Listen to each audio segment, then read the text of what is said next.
Baik, selamat sore semuanya, adik-adik mahasiswa peserta variabel kompleks.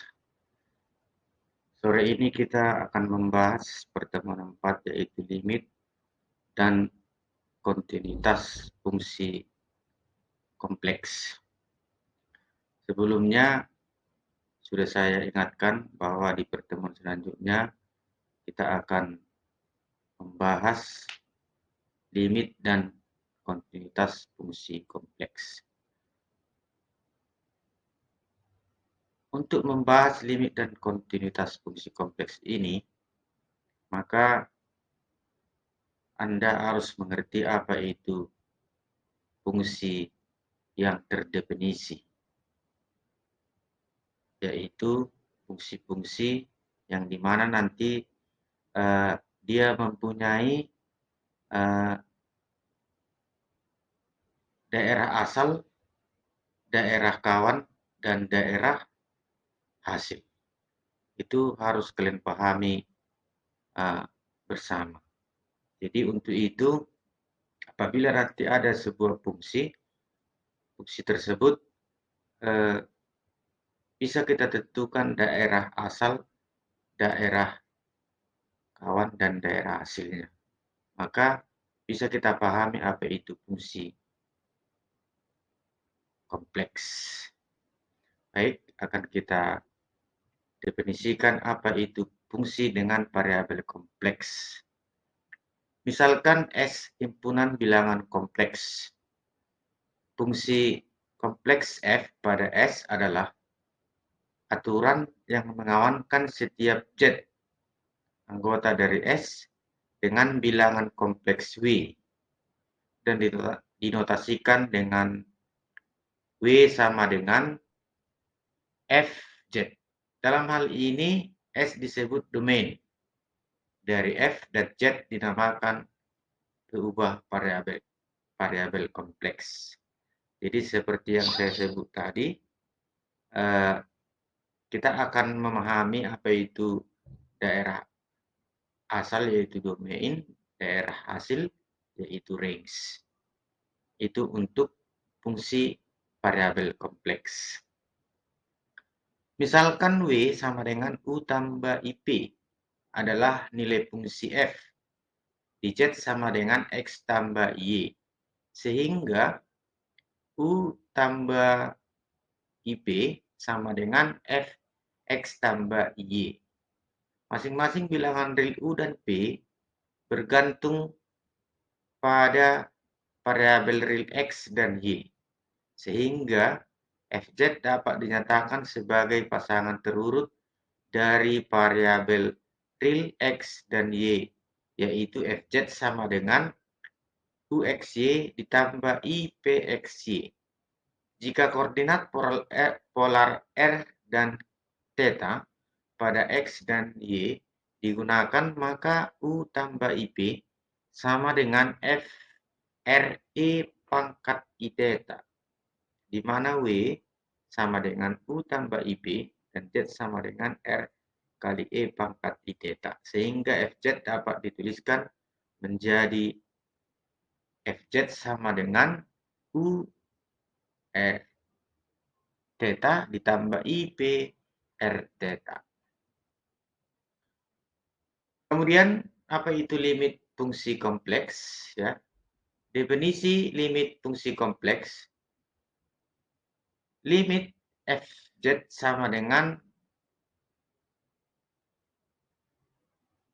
U1, di mana Z menuju Z0, dibaca limit Fz untuk Z menuju Z0 sama dengan W0 dan didefinisikan sebagai berikut. Limit Fz untuk Z menuju Z sama dengan 0 sama dengan W0 jika untuk setiap epsilon lebih besar dari 0 ada delta lebih besar dari 0 sedemikian sehingga Z nilai mutlak Z dikurang Z0 di antara 0 dan delta.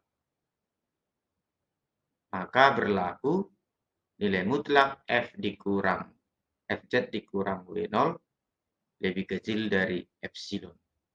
Secara geometri, definisi di atas mengatakan bahwa untuk setiap lingkungan delta dari W0, yaitu W dikurang W0, lebih kecil dari epsilon. Ada suatu lingkungan delta dari Z0, yaitu Z dikurang Z0, nilai mutlak Z dikurang Z0, itu di antara 0 dan delta. Sedemikian sehingga setiap titik Z pada image W berada pada lingkungan Z. Dalam hal ini, jika limit tersebut ada, maka limitnya tunggal. Jika Z mendekati Z0 dari berbagai arah atau lintasan, jika untuk lintasan yang berbeda, nilai Fz untuk Z menuju Z0 berbeda, maka limit Fz tidak ada untuk Z menuju Z0. Kemudian Fz tidak dinyatakan terdefinisi di Z sama dengan Z0. Teorema, andaikan Fz sama dengan U XY tambah IP XY, kemudian Z0 sama dengan X0 tambah Y0, dan W0 sama dengan U0 tambah IP0, maka limit Fz sama dengan W0.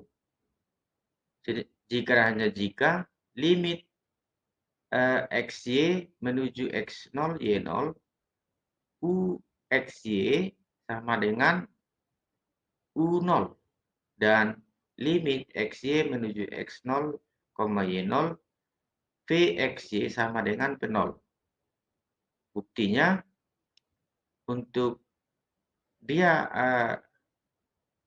dalam hal panah ke kiri, misalkan limit UXY untuk XY menuju X0 Y0 sama dengan U0, dan limit XY menuju X0 Y0 PXY sama dengan P0. Artinya, untuk setiap epsilon lebih besar 0, ada delta lebih besar, ada delta 1, delta 2 lebih besar dari 0, sedemikian sehingga U dikurang U0 lebih kecil dari delta per 2. Maka akar dari X dikurang X0 kuadrat tambah Y dikurang 0 kuadrat itu di antara 0 dan delta. Maka berlaku P dikurang P0 lebih kecil dari delta per 2. Sehingga akar dari X dikurang 0 kuadrat tambah Y dikurang 0 kuadrat di antara 0 dan delta 2. Pilih delta sama dengan minimum dari delta 1 dan delta 2. Karena nilai mutlak U ditambah IP dikurang U0 ditambah IP0 lebih kecil dari U kurang IP ditambah U0 dikurang IP0. Lebih kecil sama dengan nilai mutlak U dikurang U0 tambah nilai mutlak IP dikurang P0. Dan akar dari X dikurang X0 kuadrat tambah Y dikurang Y0 kuadrat sama dengan X dikurang X0 ditambah Y dikurang Y0. Atau sama dengan X ditambah 0 dikurang X0 ditambah 0. Maka berlaku U ditambah IP sama dengan U0 ditambah IP0 lebih kecil dari epsilon per 2, delta 1 per 2 ditambah delta 2 per 2 sama dengan epsilon. Bila X ditambah Y dikurang X0 ditambah Y0, nilai mutlaknya itu di antara 0 dan delta. Jadi limit Fz untuk Z menuju Z0 sama dengan W0. Demikian untuk bukti panah ke kiri. Sekarang bukti panah ke kanan. Nanti untuk bukti panah ke kanan, bisa kamu coba-coba di kertas di bukumu, bagaimana pembuktiannya untuk panah ke kanan. Kemudian teorema selanjutnya, andaikan limit fz sama dengan A dan limit gz sama dengan B, maka limit fz tambah gz untuk z menuju z0 sama dengan A tambah B. Yang kedua, limit fz dikali gz untuk z menuju z0 sama dengan A kali B.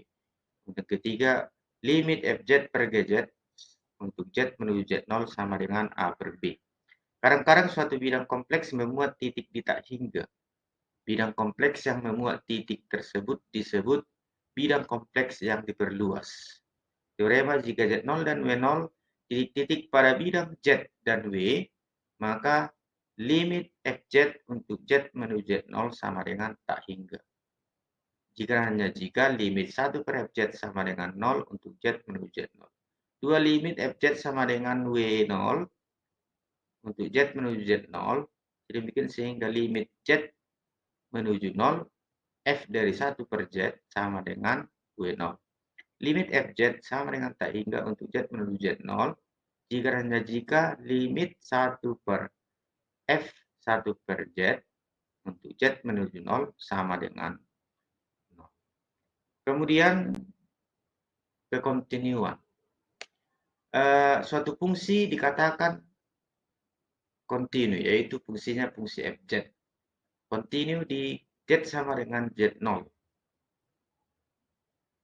Jika yang pertama limit Fz untuk Z menuju Z0 ada. Yang kedua Fz0 ada. Yang ketiga limit Fz untuk Z menuju Z0 harus sama dengan Fz0.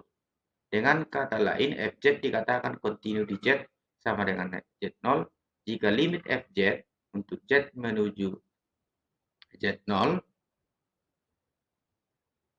sama dengan Fz0. Demikian sehingga untuk setiap delta lebih kecil, epsilon lebih besar dari 0, ada delta lebih besar dari 0. Demikian sehingga nilai mutlak Z dikurang Z0 lebih kecil dari delta berlaku nilai mutlak Fz dikurang Fz0 lebih kecil dari epsilon. Fungsi kompleks Fz dikatakan kontinu pada daerah D jika Fz kontinu pada tiap titik Z dalam D. Misalkan Fz sama dengan U XY ditambah I P XY, kontinu di Z0 sama dengan X0 tambah I Y0, berlaku U XY tambah P XY, kontinu di X0 Y0.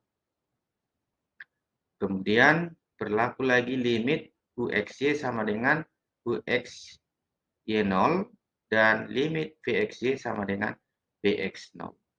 Kemudian sifat-sifat kontinu, fungsinya konstan kontinu pada bidang kompleks. Jika F dan G kontinu pada daerah D, maka F tambah G kontinu, F dikurang G kontinu, F dikali G kontinu, F dibagi G kontinu kecuali di Z0 untuk anggota dari D, sehingga GZ0 sama dengan 0.